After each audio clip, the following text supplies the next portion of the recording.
Donc là, je vais faire n'importe quoi. Je sais pas en fait si ce que je vais faire est vraiment bien. Donc là, on est sur une ligne de choux. Il y a les choux qui sont un peu frisés comme ça. Il y a les gros comme ça.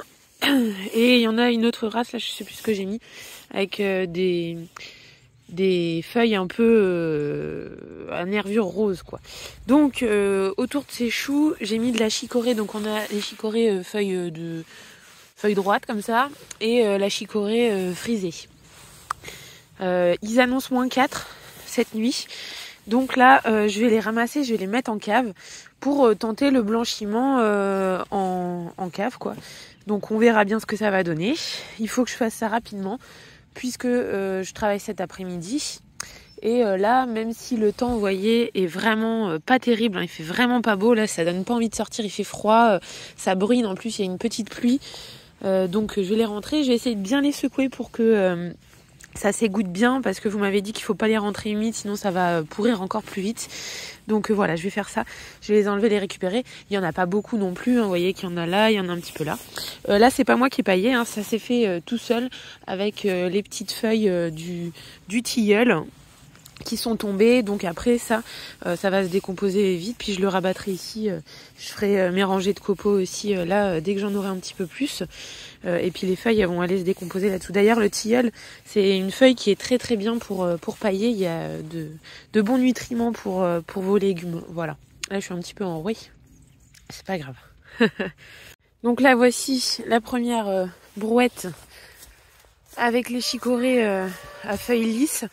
Je vais les rentrer en cave et on va voir comment je m'organise. Il faudra que je surveille pour voir si ça marche. Donc ça fait des petits trous là, mais c'est pas grave. Je viendrai les combler plus tard, ou même quand je mangerai la salade, je remettrai la motte à cet endroit. Et puis après je vais faire les friser. Je vais déjà vider ça dans la cave, bien les organiser pour voir et on verra ce que ça donne. Donc là maintenant on a les frisés, il n'y en a pas beaucoup. 1, 2, 3, 4, 5, 6, 7, il y en a 7, 8. C'est pas grand chose, mais c'est un test pour voir comment ça se comporte. Si vraiment ça marche bien et que j'arrive à les garder et qu'elles pourrissent pas, je ferai comme ça les autres années, mais juste j'en ferai plus. Mais là je vois pas l'intérêt en fait de me fatiguer à faire une trentaine de salades de chaque type pour qu'au final ça pourrisse quoi. Donc là il y a une dizaine de normales, une dizaine de comme ça, et j'ai aussi de la mince comment ça s'appelle, de l'endive classique en fait. Je vais en ramasser aussi, je vais les rentrer et on va pouvoir commencer le forçage. Par contre les endives j'ai déjà fait et ça marche très bien. Je sais pas si vous y voyez grand chose là. Si, quand même. Donc là on est dans la cave, je sais pas si vous vous souvenez ou enfin si vous vous repérez. C'est là où on a mis les pommes et les pauvres bouteilles qu'on a, on en a pas beaucoup. Donc c'est du sirop là pour l'instant. Le jus on l'a pas mis à cet endroit. Bref. Donc ici nous avons nos petites salades qui sont à taille satisfaisante on va dire pour moi. En tout cas je considère que elles grossissent un tout petit peu plus et je vais pouvoir les manger. Donc comme ici on est dans le noir, là je vous ai mis le flash mais sinon c'est le noir complet. Et donc ces salades là, dès qu'elles auront un petit peu blanchi du cœur d'ailleurs, on voit, maintenant vous voyez pas trop avec le flash mais moi je vois que là il y a une partie du cœur qui commence à être un petit peu plus blanche. Donc ça je pense, si ça pourrit pas et que ça marche, je pourrais peut-être réussir à les manger. Alors par contre, il y a un petit problème, c'est que vous m'avez dit dans les commentaires qu'il fallait les rentrer sèches, sauf qu'il fait que pleuvoir. Donc je vais regarder demain après-demain si ça a un petit peu plus séché, mais c'est vrai que c'est encore humide avec surtout la rosée du matin, mais là j'ai pas le choix, cet après-midi je travaille. Donc je ne pourrai pas le faire avant la gelée qui arrive. Qu'est-ce que je vais dire d'autre? Oui, et peut-être qu'il faut que ce soit un peu moins serré les unes contre les autres, mais je sais pas dans quelle mesure ça va sécher. Il faut pas non plus que ça sèche trop et qu'elle sèche quoi. Donc je me dis que le fait que j'ai laissé les mottes, donc je me dis que le fait que j'ai laissé les mottes et que j'ai serré les salades entre elles, ça va peut-être le faire. J'ai mis un bac dessous, comme ça si je vois que ça sèche trop, je peux arroser. C'est pareil si je vois que c'est trop humide, si je vois qu'il y a une journée un petit peu venteuse avec un peu de soleil, je les sortirai peut-être pour qu'elles sèchent un petit peu, on verra. Je sais pas du tout là quoi vous dire parce que c'est vraiment la première fois que je le fais. Donc ne faites pas tant que je vous ai pas donné le retour parce que ça se trouve ça va pourrir. Après celles qui avaient un tout petit calibre, je les ai mis ici. Là c'est la deuxième partie de la cave. Donc là cette partie là on l'a vidée cet été. On a fait un big gros tri et donc tout ce qui était là, c'est soit parti soit dans l'atelier, soit dans la grange, selon l'affectation, on va dire. Et du coup, cette partie est vide et je pense que c'est là qu'on va, puisque Abdel, en fait, il sacrifie dans la cave, puisqu'il y a une partie noire et fraîche, donc c'est très intéressante. C'est très intéressant l'été, en fait, pour qu'il n'y ait pas de mouches, etc. Le temps qu'il laisse, en fait, s'égoutter le son, ça s'égoutte tranquille à la cave, loin des mouches et des saletés. Et ça fout pas non plus le bazar dans la maison. Donc on a vidé toute cette partie-là qui sera sûrement là où on plumera, etc. Ce qui nous permettra aussi de faire les poulets, qu'importe le temps qu'il fait, puisqu'actuellement on ne peut pas le faire quand il pleut, puisqu'on se met dehors devant la cuisine. Donc là, ça fera un tout petit peu plus de chemin pour aller à la cuisine. Bon, avec les bacs, ça ira pour le transport. Mais par contre, on sera plus à l'aise et on pourra laisser les trucs en place. Alors que là, il faut sortir, ranger tout. Ça prend un petit peu de temps. Là, si tout est déjà en place, ça sera bien mieux. Et donc, les salades, je les ai mises là parce qu'elles sont un peu petites. Vous voyez, elles sont beaucoup plus petites que les autres de là-bas. Donc je me dis que là, comme il y a un peu de lumière, ça va peut-être continuer un petit peu à pousser. Et là, je les ai mis à même le sol, vu que dessous, c'est de la terre. C'est humide ici, je pense pas qu'il y aura besoin d'arrosage. Et on va voir, pareil, est-ce que ça se dessèche? Est-ce que ça ne se dessèche pas? On verra. Peut-être enlever un peu les feuilles de tilleul, là, qui pourraient pourrir dessus. Mais voilà, sinon, je vais attendre qu'elles poussent un petit peu plus. Et on va voir ce que ça donne. Et si ça marche, l'année prochaine, ici, j'en mettrai plein. Donc là, on est sur de l'endive qui, à mon avis, n'est pas très grosse du tout. La racine doit être minuscule. Donc, je sais pas ce que ça va donner encore une fois. Il y en a pas beaucoup. Là, je me suis un petit peu loupée. À chaque fois, j'ai l'impression que je sème trop tard. Mais en plus, ça met longtemps. Faudrait que je les fasse à un autre endroit. Mais en fait, comme j'ai pas encore une surface de culture énorme, on va dire, pour le potager, parce qu'on avait plein de choses à mettre en place pour l'élevage, etc. Dans le potager, celui qui est le plus fonctionnel, on va dire, je privilégie quand même les trucs qu'on mange énormément. Si j'ai pas d'endives l'hiver, je vais pas être triste. Alors que si j'ai pas de tomates, si j'ai pas d'haricots, là vraiment, si j'ai pas de carottes, j'aurais vraiment un manque viscéral. Donc, ce qui fait que je leur ai laissé les coins les plus miséreux de mon jardin. Mais bon, ça a quand même donné quelques trucs. Donc on va voir la tête qu'elles ont. Mais je pense que c'est pas terrible. Donc voilà, hein, c'est bien ce que je vous disais. Les racines sont vraiment toutes petites. Donc je sais pas ce que ça va faire. L'année dernière, elles étaient pas très grosses non plus, ça avait quand même marché. C'était des petites endives, il fallait en prendre 3 au lieu d'une, quoi. Mais ça nous avait quand même fait quelques salades. Donc là, ça fera peut-être une quinzaine de repas quand même, on verra bien. Donc voilà, pour les endives, ça fait pas beaucoup. J'ai ramassé quelques carottes, mais juste pour à midi. C'est des petites qui sont dans un bac où ça va pas bien pousser. Donc j'essaie d'utiliser ça en priorité pour le passer et garder vraiment les plus belles. Mais les carottes, je les laisse en terre, je les rentre pas. Parce que pour l'instant, j'ai pas trouvé de dégâts en fait de rongeurs. Donc je les laisse le plus longtemps possible, ça fait ça de moins à faire, quoi. Voilà. Et là, je vais m'occuper de ces endives là. Qui sont pas très grosses, vraiment. Alors c'est archi pitoyable, elles sont vraiment, mais vraiment minuscules. Sans les feuilles c'est encore pire. Donc là j'ai coupé les feuilles, un petit peu le bout de la racine. Je vais aller les replanter, mais à mon avis je pense que ça va rien donner. Et ça je vais aller le donner aux canards, je sais pas s'ils aiment parce que c'est quand même assez amer. Bon ils aiment quand même apparemment. C'est pas grand chose mais vous voyez il commence à plus avoir trop d'herbe, donc ça leur fait plaisir d'avoir de la verdure quand même. Voilà, déjà chicorée ils aiment bien, c'est cool.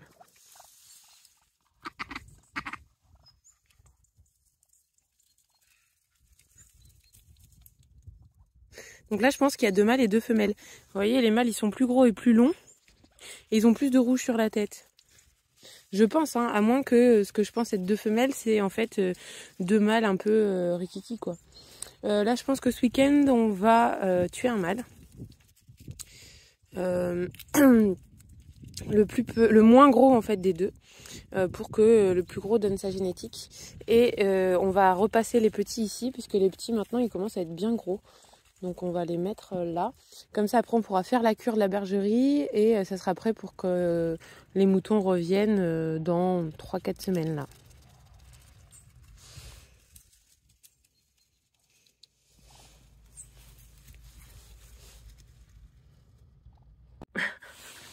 C'est pitoyable.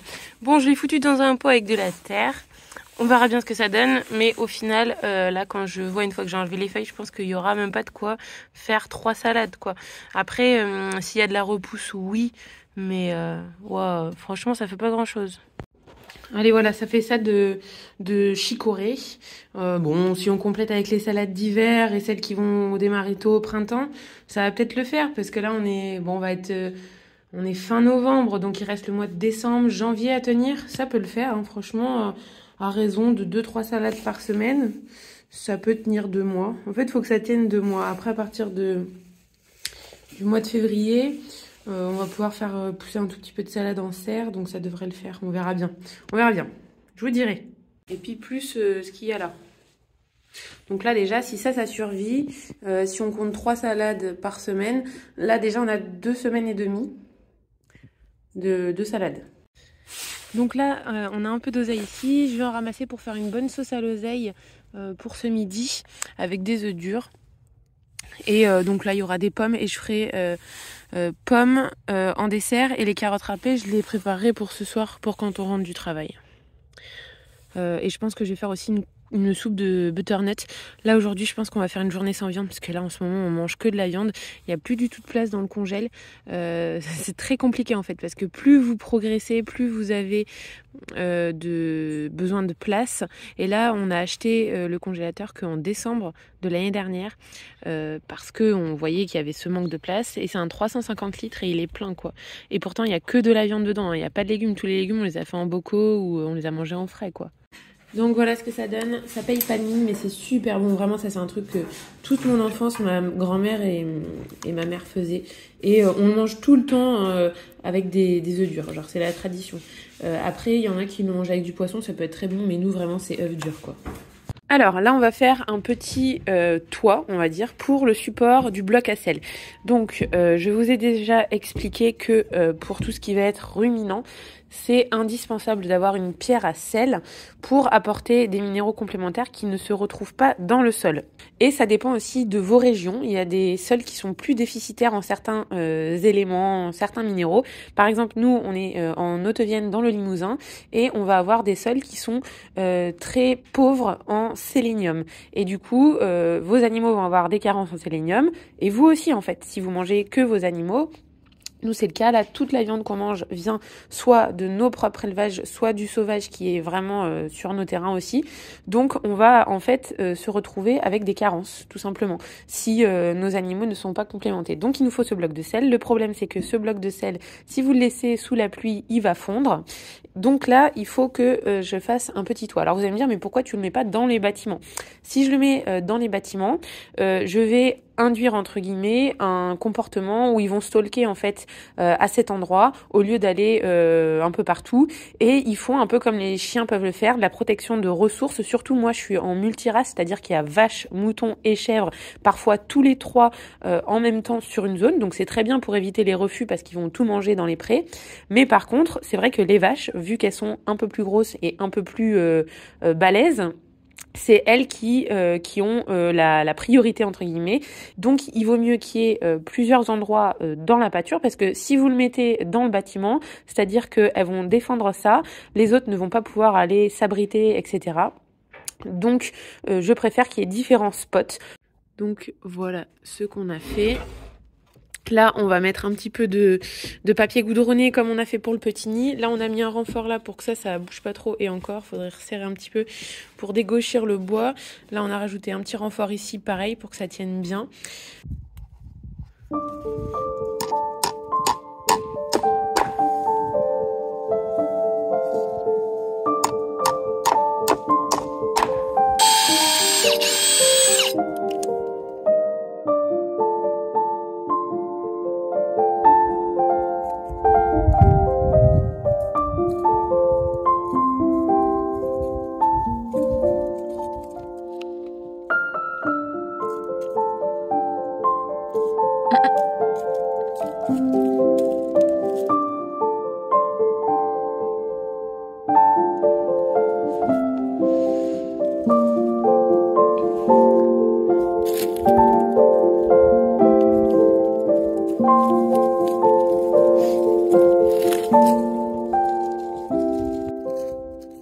super plaisir en fait quand on fait un truc et que tu les vois direct utiliser les infrastructures.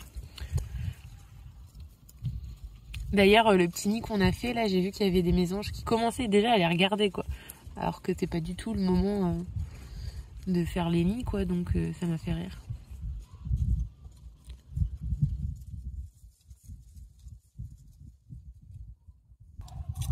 Je sais pas si vous entendez les grues. Quand les grues passent comme ça veut dire que le froid il arrive. Hein. Donc là on est sur la porte Chicken Bodyguard, la vieille porte qui était aux poules et du coup qui est maintenant au canard. Donc il y a plusieurs problèmes. Alors je vous avais déjà dans un vlog montré qu'il y avait un problème avec le bobinage. Je sais plus ce que j'avais fait à l'époque, c'était il y a 2 ans je crois. Donc il va falloir tout démonter, défaire ce nœud. Et il faut que je vois si je peux trouver de la nouvelle ficelle parce que là à force ça commence vraiment à être je pense usé. Et deuxième chose, il y a ce fil là qui s'est coupé à ras. Voilà, vous voyez, qui s'est cassé. Donc voilà, là je viens de remettre tout ça comme il faut, donc on va refermer ça, donc ça c'est fait. Je constate en regardant par la petite fente, vous je pense pas que vous le voyez, en fait ces 2 fils là rentrent là, mais ils passent juste dessous en fait, ils sont pas soudés là, ils sont soudés là. Voilà.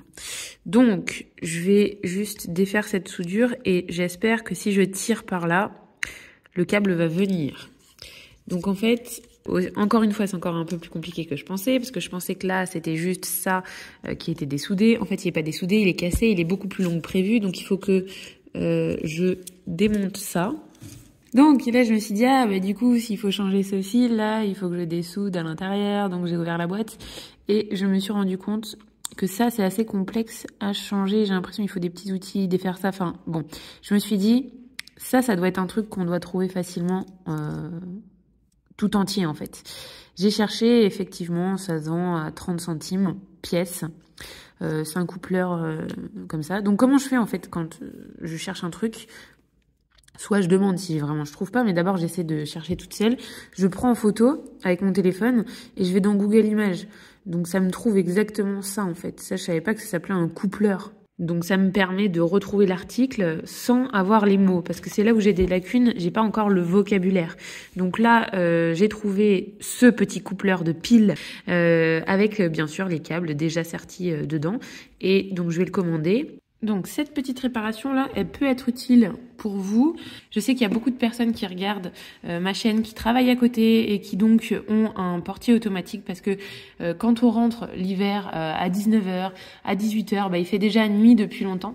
Donc ça vous permet en gros d'avoir une pré-sécurité. Alors faut toujours aller vérifier au cas où qu'il n'y ait pas eu un souci soit avec la porte, soit avec une poule qui ne soit pas rentrée. Mais ça fait quand même une pré-sécurité où la majorité du cheptel est normalement sécurisée, même si vous rentrez tard du travail. Donc pour les super débutants, il faut pas paniquer, c'est vraiment quelque chose de très facile. Donc la première fois en fait que j'ai eu à me servir de ces choses-là, c'était quand on avait l'aspiration au cabinet qui ne marchait plus. Et sur le Discord, il y a Del qui m'avait aidé. Donc déjà, il m'avait aidé à faire le diagnostic parce que c'était quand même autre chose. Hein, c'est une machine professionnelle, donc c'est l'aspiration en fait qui sert à aspirer la salive des patients. Et donc, il fallait changer les relais et un pont de diode qui avait grillé. Donc, il m'avait aidé. C'est là que j'avais acheté le matériel. C'était la première réparation que j'avais à faire. Depuis, les petites réparations d'électronique comme ça, j'en ai fait d'autres. J'ai fait la pédale aussi au cabinet. Alors, c'est souvent pour le matos professionnel puisqu'en fait, ici, à la maison, j'ai quasiment que des trucs neufs. Donc, ça tombe rarement en panne. J'aime bien acheter de l'occasion sur tous les trucs qui vont être anciens, en manuel, etc. Mais tout ce qui est électronique, j'ai un petit peu peur des fois d'acheter sur le bon coin parce que sur le coup, quand on y va, je suis pas encore assez douée pour juger si le truc il va être opérationnel ou alors facilement réparable. Donc ça, c'est vrai que tous les appareillages, etc., j'avais tendance à les acheter neufs. Ce qui n'est pas le cas au cabinet puisque quand je me suis associée, j'ai racheté en fait en valeur comptable tout le matos qui était dans le cabinet en fait de l'ancien collaborateur de mon actuel associé, et c'est que du matériel vieux en fait, c'est du matériel qui a entre 30 40 ans quoi. C'est vraiment des trucs vieux, donc c'est très fréquent qu'il y ait des pannes, et dans le milieu dentaire ça coûte très très très très cher. Le moindre truc ça va être 600 € rien que de main d'œuvre et pour une petite pièce quoi. Et donc là l'aspiration, c'était quasi sûr que il m'aurait dit il faut tout changer, et c'est des machines qui valent parfois entre 3 000 et 5 000 €. C'est quand même des choses qui coûtent très cher et où on va faire facilement des économies. Là, le pont de diode et le relais me coûtaient que quelques centimes. Je crois qu'il y en avait un, ça devait être 50 centimes, et l'autre 1,50 €. Donc c'est très intéressant, plutôt que 3 000 € quoi. Et donc là, notre petite porte qui commence à avoir de l'âge, hein, c'est les premiers trucs qu'on a achetés. Donc 5 ans, il commence à y avoir des petits problèmes. Donc il faut un matériel très simple pour soudure et etc. Il vous faut ceci. Donc ça en fait c'est pour défaire la soudure. Vous le fermez comme ça, et quand vous appuyez ici, hop, il y a de l'air en fait qui est aspiré, et ça va vous défaire votre soudure. Et puis après ça recrache les petites paillettes. Donc il vous faut ensuite un fil pour souder. Donc c'est celui-là. Vous voyez, bon la bobine elle tient assez longtemps. Et il vous faut un fer à souder. Donc quand je l'avais fait avec au tout début là avec la personne du Discord, bon il m'avait dit que en gros ça servait à rien d'investir forcément dans un fer à souder de fou. Donc j'avais pris le premier prix chez Leroy Merlin, la marque Dexter, et je trouve que c'est vraiment pas terrible. Ça galérait énormément en fait à monter. Je vais le mettre à chauffer comme ça va me faire gagner du temps celui-là. Donc j'ai galéré de fou parce que la montée en température était inégale et pas assez puissante, et je me suis retrouvée en fait à faire les soudures avec mon fer pour pyrograver, et ça marchait pas mal. Sauf que pareil, c'était aussi une zouille que j'avais achetée sur Amazon, donc c'est pas des trucs super quali quoi. Donc là j'en avais pris un autre après, c'est celui-ci de Camping Gaz. Il est pas mal, il est un petit peu plus qualitatif, et voilà, et ça fait le job. Et vous avez deux positions, vous avez soit en 60 watts soit 30 watts. Donc là je mets 60 watts pour les petits composants. Donc voilà, c'est tout ce dont vous avez besoin en fait pour faire ces petites réparations, ces petits changements de composants. Et aussi, attendez, je vais le chercher juste derrière. Et vous avez aussi besoin d'un multimètre, ce qui va vous permettre de tester plein de choses, de tester les résistances, la continuité, voilà. Donc ça, c'est aussi indispensable. Petit matériel, pas très coûteux, qui va bien vous dépanner. Hein, là, on parle pas de grosses réparations, c'est des petites choses qui sont très simples, des petits composants qui vont coûter souvent moins de 5 € et qui vont vous réparer un truc qui a une valeur bien plus grande. Donc souvent pour dessouder en fait, il faut que vous mettiez déjà une petite goutte d'un... Attendez, hop, c'est pas facile à une main. Il faut que vous mettiez une goutte de nouveau quoi. Voilà, hop. Et là c'est pareil, je vais remettre une petite goutte sur celui-là.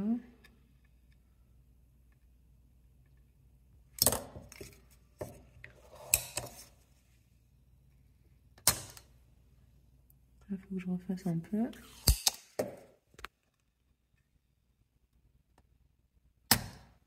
Voilà. Alors, on va voir si ça suffit. Des fois, il faut en remettre un petit coup.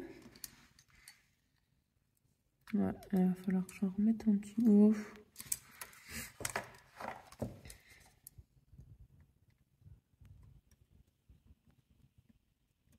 Voilà, mon câble numéro 1 il est enlevé. Donc bon, je vous ai mis le trépied là pour vous montrer et que ce soit plus simple d'avoir les mains et la vue libre. C'est pour ça aussi que je vous fais pas trop de trucs comme ça, parce qu'il faut sortir le trépied et tout, et ça c'est vraiment... non pas chiant, c'est vraiment quelque chose de pénible. Donc vous vérifiez qu'en gros vous voyez à travers quoi pour que vous puissiez mettre votre fil. Donc maintenant on va réfléchir à comment on va enfiler notre affaire. Donc là, on a d'abord ce fil.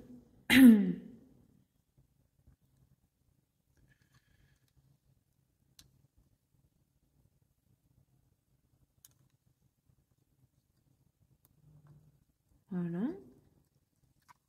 Donc je les mets, ils dépassent de là. Je rallume mon truc. Est-ce que vous voyez? Je sais pas, bah c'est pas grave. Des fois, vous pouvez changer cette panne là. Parce que quand ça commence à plus bien marcher, c'est chiant. Et d'ailleurs, je vous conseille d'avoir un truc pour l'essuyer de temps en temps. Hop.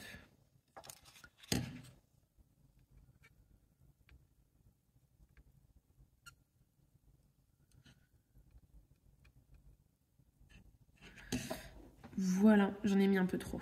J'en ai mis un peu trop parce que vous voyez, normalement, les autres, ils en ont pas. Ça fait une grosse boule, mais c'est pas grave. C'est pas grave, l'important, c'est que la connexion, elle marche. Hop, on va faire un peu genre style... Voilà. Tac, elles sont un peu grosses, mais c'est pas grave, on s'en fout. L'important, c'est que votre truc, il fonctionne. Donc là, c'est ressoudé. J'ai plus qu'à tout remonter, en fait, tout simplement. Alors, je vais juste éteindre ça, là, que je me brûle pas, que je fasse pas un incendie. Alors, maintenant, il faut que je me souvienne comment c'était. Alors, apparemment, c'était pas très compliqué. Il y avait ça qui allait là. Ah oui, si aussi, Alex, il m'a dit que ça serait bien de trouver quelque chose pour maintenir le câble et qu'il n'y ait pas trop de tension. Mais, je vais faire encore ma tête de cochon. Je vais pas le faire. Je vais pas mettre de la colle parce que je me dis qu'il a tenu 5 ans. Il va bien refaire 5 ans de plus. Et ça ira bien. Bon, sachez que si vous voulez faire le truc comme il faut, Alex m'a dit de faire un point de colle ici, au point de flexion, pour que ça bouge pas quand on tire les piles. Sauf que les piles, on les change peut-être 2 fois par an. Donc, on fera attention. Enfin, Abdel fera attention, parce qu'en général, c'est lui qui change les piles. Il est en train de démonter Abdel parce que je me suis trompée. J'ai embobiné le fil dans le sens inverse en fait. Enfin, je pensais pas qu'il y avait un mauvais sens possible, donc j'ai pas fait gaffe du tout. Et je pense que c'est ça, hein, puisque là les commandes sont inversées. Et... En gros, faut juste changer le sens de non, ça tient pas sinon. Non, je pense pas que ce soit ça. Je pense que j'ai mis le fil à l'envers. Okay. Ah oui, non, c'est peut-être pas ça. Vas-y, appuie.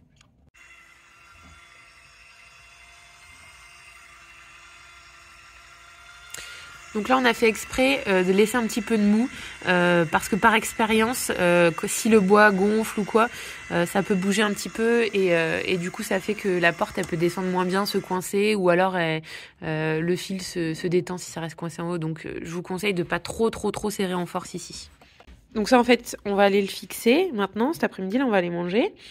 Ça fonctionne, tout est réparé, lui il est réparé, les montants là c'est bon, donc voilà, au moins c'est opérationnel et ça fait un truc en moins sur la liste de tout ce qu'on a à faire. Alors là, on va prendre le jambon de bouc, alors c'est lequel? C'est celui-là. Je sais pas s'il est prêt du tout, mais on va le goûter en fait. Il n'a pas beaucoup de flore en fait qui s'est développé par contre. Donc je vais goûter. Et si c'est pas bon, je remettrai du poivre et je le rependrai là. Alors là, il a 2 semaines et demie et c'est vraiment cool. Enfin, ça a l'air vraiment bien. Par contre, j'ai un problème. Donc on a fait des tranches très fines comme ça. Donc ça marchait bien. Donc j'ai fait des tranches très fines comme ça marchait bien avec cet appareil. Sauf qu'en fait là, après j'étais gênée par l'os pour être bien droite. Donc j'ai pas réussi à continuer de faire des tranches super fines. Vous avez vu par contre que la fleur ne s'est pas développée. Un tout petit peu ici, mais pas beaucoup. Donc je pense qu'il n'a pas le goût fort d'un jambon maturé. Mais bon, c'est quand même très bien. Et je pense que si j'attends trop, après ça va être dur. Mais vraiment la texture, elle est incroyable. Alors en fait, c'est vraiment cool parce que ça fait un petit repas sympa, mais très simple en fait. C'est pas, vous n'allez pas faire tout le temps des repas entre guillemets minimalistes, mais pour le petit repas du soir, c'est vraiment tranquille. La carotte râpée, un petit peu de pain avec le jambon de bouc et une petite soupe de courge butternut. Donc là, c'est juste butternut, ail. Et par contre, on a rajouté un peu de vermicelle pour apporter un petit peu de réconfort, on va dire.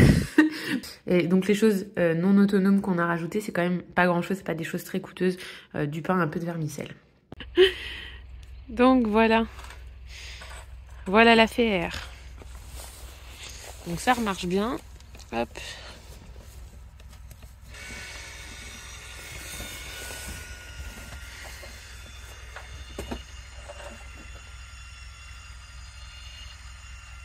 C'est lent, hein, oui, c'est normal.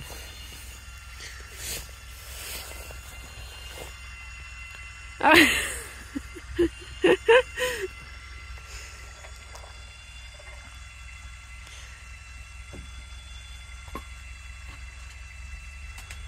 Attendez, je vous dézoome. Tac. Et... oh, bah, je vais pas le redescendre, on va le laisser en position ouverte. Voilà.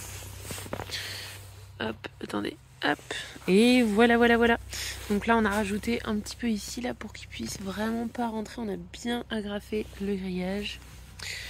Alors, y a BL là qui me disait que ça, normalement, il faut le mettre à l'intérieur pour que le renard puisse pas toucher, en fait. Sauf que si on le met à l'intérieur, c'est compliqué, en fait, parce que là, la cellule qui capte la luminosité, elle a besoin d'être quand même vers le coucher du soleil. Enfin, vers le soleil, quoi, vers la luminosité. À l'intérieur, c'est un peu trop sombre vu qu'on a mis plein de bardages comme ça pour pas qu'il y ait trop de courant d'air. Et dernière chose, en fait, le renard ne peut pas tirer la ficelle puisque quand le truc est complètement descendu, ça, en fait, quand on appuie dessus, ça fait sortir des petits picots là qui verrouillent en bas. Donc ça peut pas s'ouvrir parce qu'il faudrait qu'à la fois il ait une patte tout en haut. Enfin oui, une patte vers le haut qui tire ça vers le haut en plus et que en même temps il passe dessous. Il peut pas faire les deux à la fois quoi.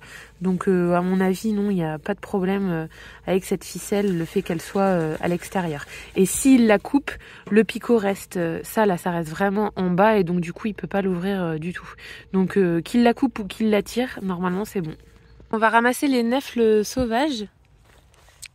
Donc j'avais pas découvert en fait ce buisson avant et je l'ai découvert cet été. Donc là on est dans la partie forestière. Hein. Hop. Voilà. Donc là hier ça vient de geler, même il y a eu des petites gelées, je pense que ça a bien commencé il y a 3-4 jours où il y a eu quand même du zéro. Donc en fait c'est mou et à partir du moment où ça s'est pris la gelée, on dit que c'est blette et vous pouvez le manger. Voilà. Donc vous voyez, il n'y en a pas énormément et il y en a beaucoup qui sont en hauteur, donc je sais pas trop comment on va faire. Je pense que malheureusement on ne pourra pas en ramasser énormément. Attends, j'ai pas le temps de les voir tomber, je sais pas où être.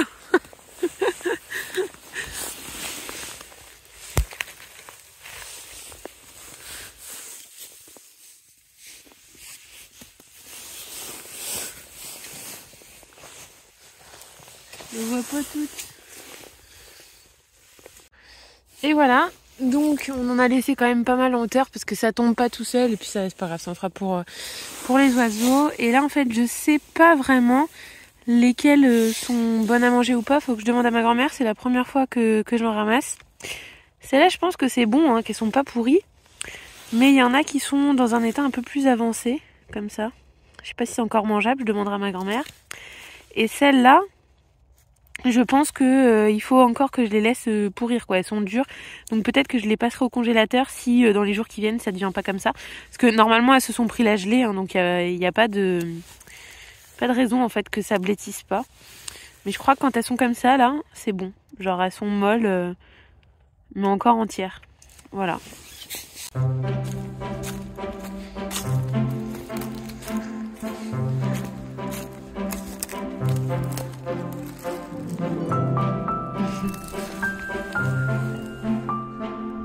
Même les vaches elles courent.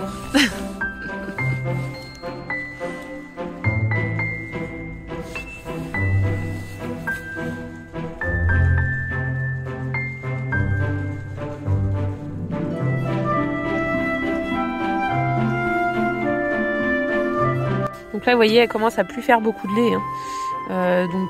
Là il y a quoi, 250 ml, ça fait pas grand chose. Hein. Mais faut pas trop laisser plus, hein. Après ça peut faire des mamites, hein. Donc on continue de traire un petit peu jusqu'à ce que ça diminue vraiment, on fait ça à chaque fois.